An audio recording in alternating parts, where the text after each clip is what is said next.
Wrath of the Titans is out this week, which I kind of think is a random weird name. Grapes of Wrath should be the only thing that has wrath. Is this a sequel? It is. To the Kraken? Yeah. Well, how come you always say that? Release the Kraken. Is that what that's from? Yes. I forgot about that. Release the That's Kraken. why he always says that. Now we know, people. He runs around and says that. This is the second installment of Clash of the Titans, which came out in 2010, and it has a great cast: Sam Worthington, Liam Neeson. Well, you can't go wrong with those guys. And the film takes place 10 years after the main character Perseus has killed that sea monster. And he's living this quiet life. Do you like my slang of the monster? Yes. Not unlike that of a swashbuckling pirate. No, totally different. He takes down a humongous, like, octopus thing. Anyways, this is 10 years later after he's won that battle of the sea monster, and he's living a quiet life, raising his son by himself, until he gets sucked back into his ways because there is a battle between the Titans and the gods.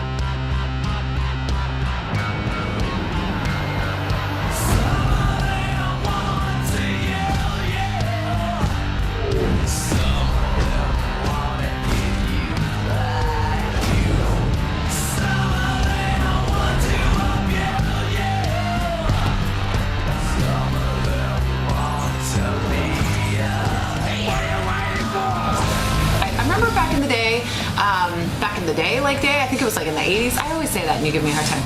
But it was like in 1981, Clash of the Titans. I loved that one.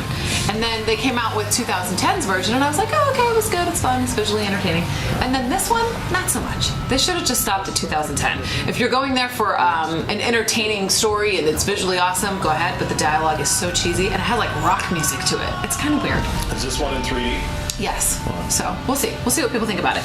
And then Mirror. Does it have any monkeys? No. I'm sure some. There are huge creatures in this sucker, though. The Kraken. Release the Kraken. Mirror with Julia Roberts is out this weekend. I'm not excited about this. No. I'm not, because I don't think she's a good witch. I don't. She's like an insecure witch. So the story goes like this.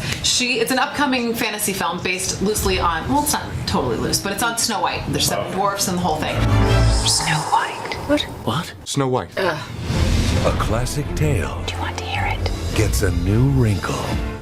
They're not wrinkles. They're just crinkles. Banish her to the woods. Is it done? Just as you instructed. I'm impressed. You're not as pathetic and wimpy as I have always believed. That's the nicest thing you've ever said to me.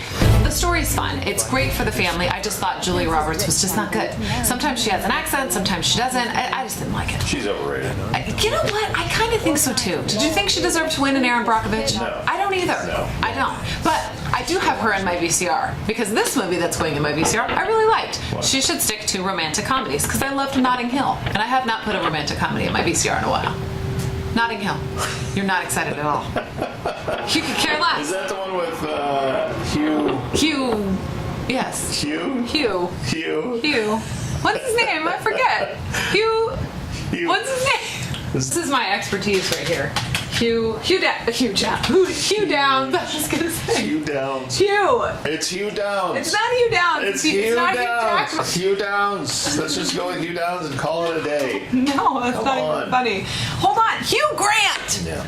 Goodness gracious. Yeah, I knew that. like Notting Hill. Okay. So we'll see. Have a good week. Bye. Bye. She is no ordinary girl. She is Anna Scott, the most famous film star in the world. And when they get together, everyone has something to say. Anna Scott. Anna Scott. Anna Scott. Hello, Anna. Scott. Hi, guys. Oh, Jesus.